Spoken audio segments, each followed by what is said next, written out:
104 लोगों को अभी तक पकड़ा गया है। जब तक आखिरी दंगई को पकड़ा नहीं जाता ये कार्रवाई चलती रहेगी। ये जितना नुकसान दंगइयों ने किया है इसका पूरा हिसाब निकाला जाएगा।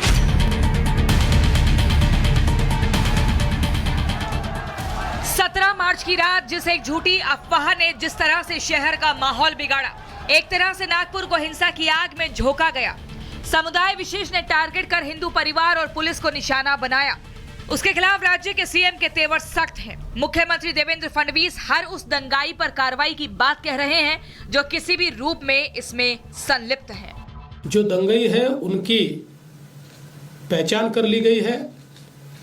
104 लोगों को अभी तक पहचान कर पकड़ा गया है, जिसमें 92 लोगों को अरेस्ट किया है। 12-18 साल के अंदर के विधि संघर्षित बालक है, उनको उस कानून के तहत उन पर कार्रवाई की गई है।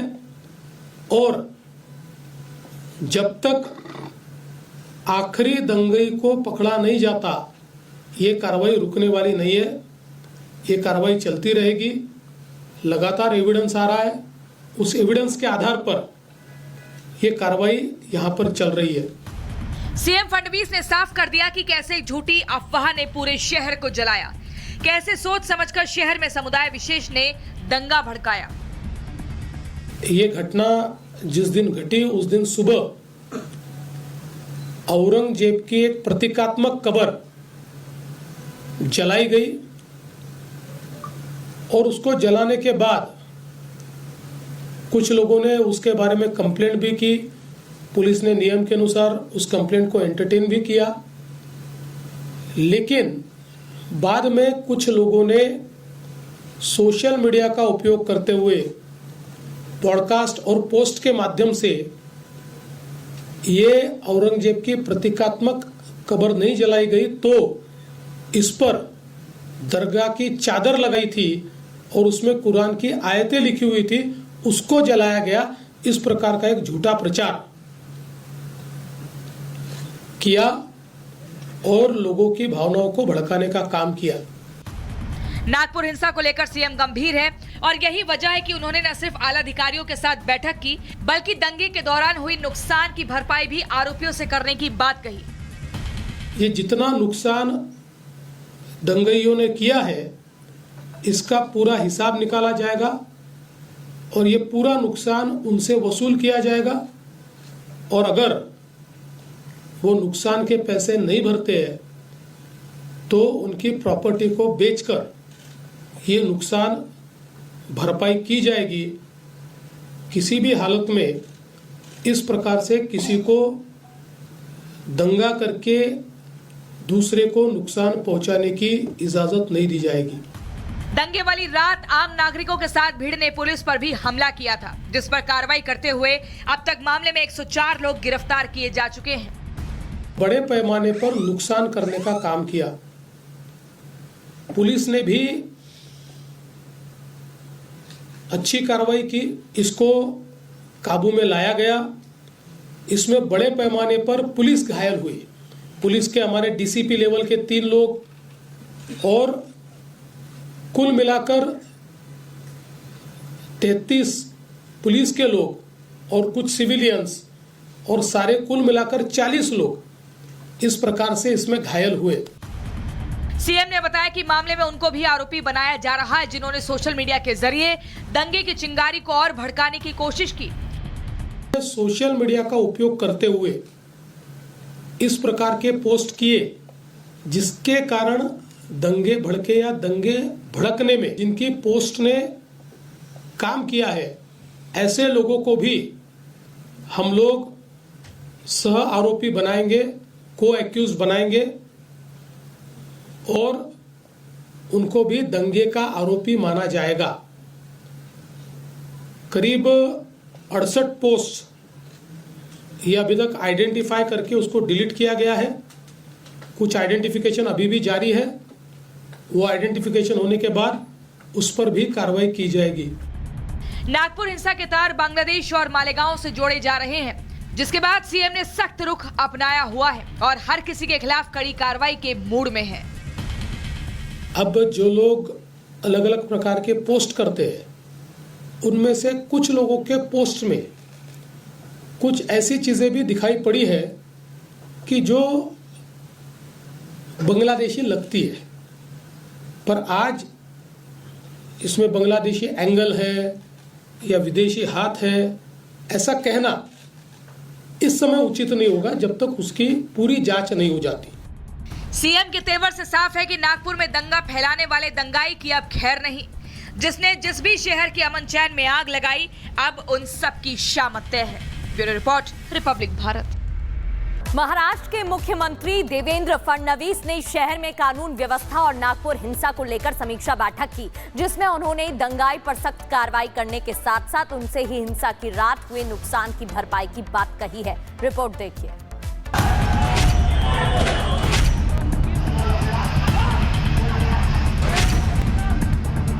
104 लोगों को अभी तक पकड़ा गया है। जब तक आखिरी दंगई को पकड़ा नहीं जाता, ये कार्रवाई चलती रहेगी। ये जितना नुकसान दंगइयों ने किया है, इसका पूरा हिसाब निकाला जाएगा।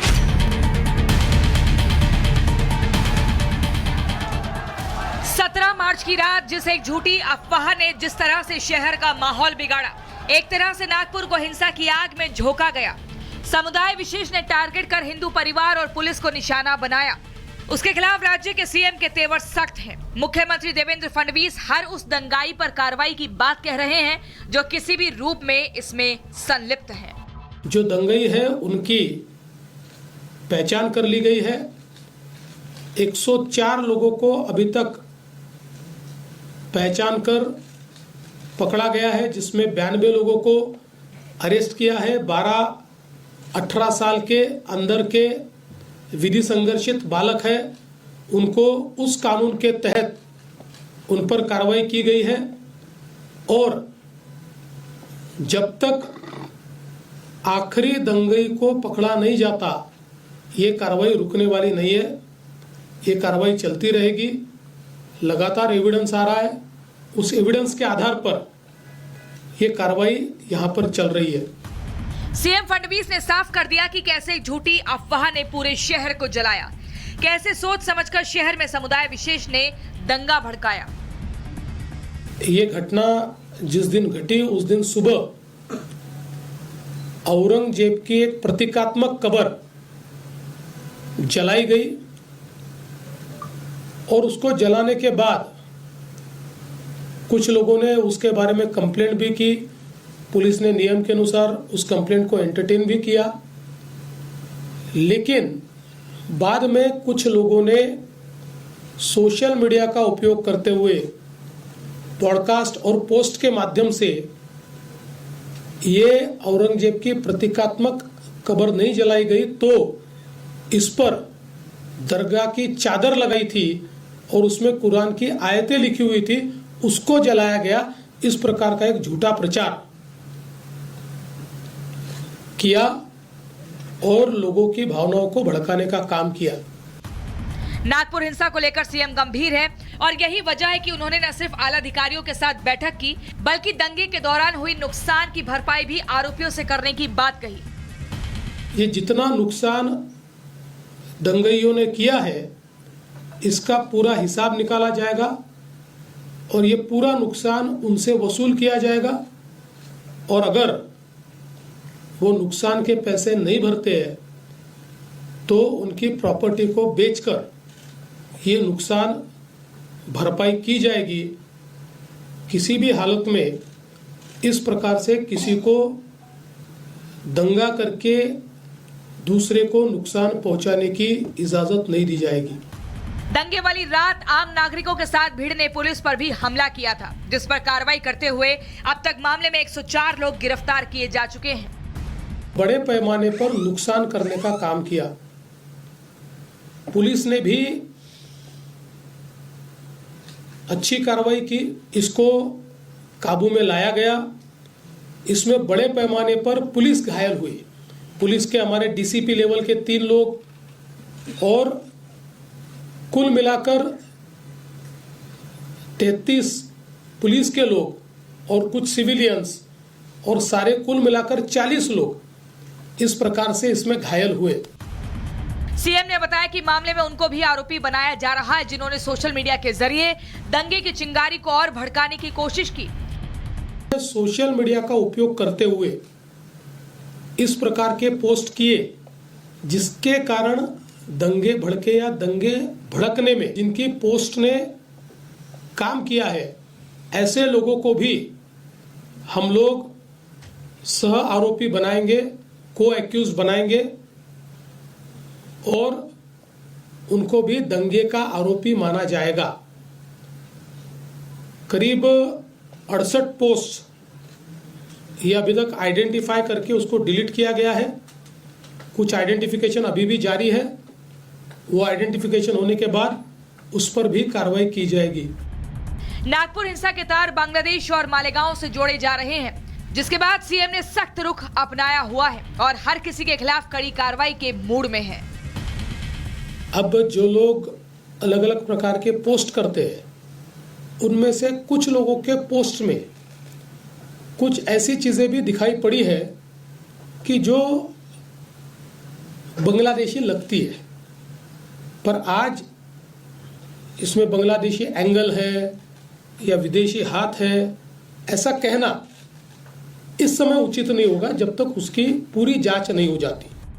सीएम के तेवर से साफ है कि नागपुर में दंगा फैलाने वाले दंगाई की अब खैर नहीं। जिसने जिस भी शहर के अमन चैन में आग लगाई, अब उन सब की शामत तय है। Bureau report, Republic Bharat.